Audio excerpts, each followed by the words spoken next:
Ramakrishna mission की इसी परंपरा को स्वामी आत्मस्थानंद जी ने अपने पूरे जीवन आगे बढ़ाया।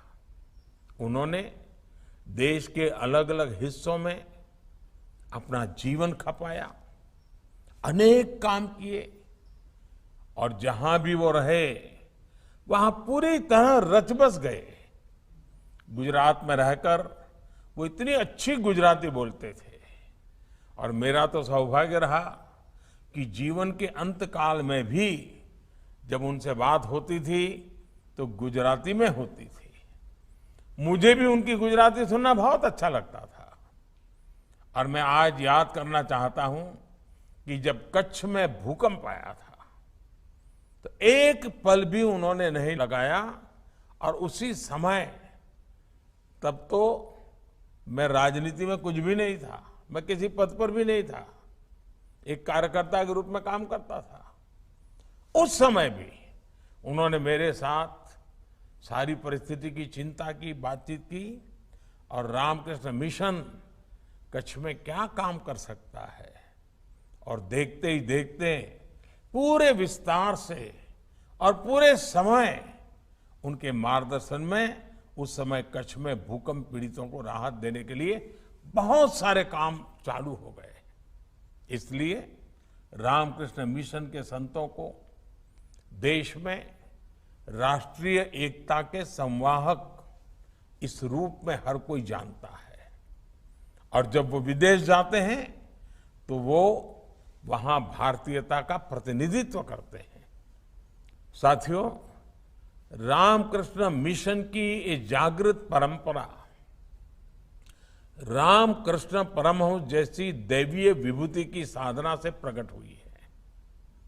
स्वामी रामकृष्ण परमहंस एक ऐसे संत थे जिन्होंने मां काली का स्पष्ट साक्षात्कार किया था, जिन्होंने मां काली के चरणों में अपना सर्वस्व समर्पित कर दिया था। वो कहते थे, ये संपूर्ण जगत, ये चराचर सब कुछ मां की चेतना से व्याप्त है। यही चेतना बंगाल की काली पूजा में दिखती है। यही चेतना बंगाल और पूरे भारत की आस्था में दिखती है। इसी चेतना और शक्ति के एक पुंज को स्वामी विवेकानंद जैसे युग पुरुषों के रूप में स्वामी रामकृष्ण परमहंस ने प्रदीप्त किया था। स्वामी विवेकानंद को मां काली की जो अनुभूति हुई, उनके जो आध्यात्मिक दर्शन हुए, उसने उनके भीतर असाधारण ऊर्जा और सामर्थ्य का संचार किया था।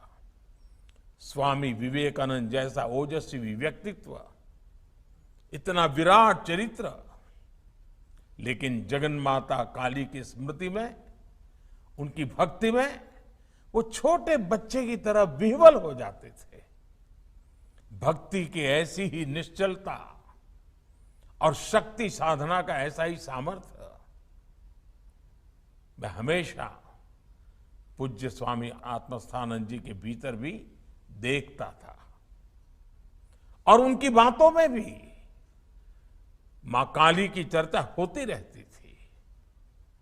और मुझे याद है, जब भी बेलूर मठ जाना हो, गंगा के तट पर बैठे हो और दूर मां काली का मंदिर दिखाई देता हो, तो स्वाभाविक एक लगाव बन जाता था।